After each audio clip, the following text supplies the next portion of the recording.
আসসালামু আলাইকুম রহমতুল্লাহ বারাকাতুহু। প্রিয় দর্শক, আপনারা ভালো আছেন? আমিও ভালো আছি। আমার কালার বাট মুরগির বাচ্চার বয়স আজকে 5 দিন হলো।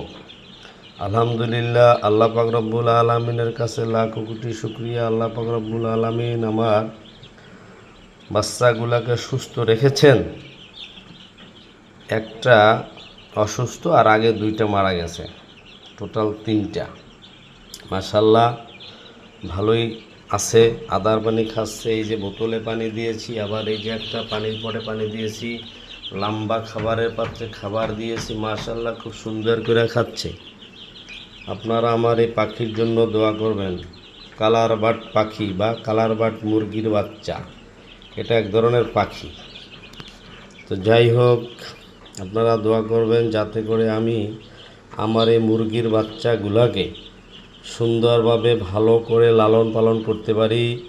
আসসালামু আলাইকুম রহমতুল্লাহি ওয়া বারাকাতুহু।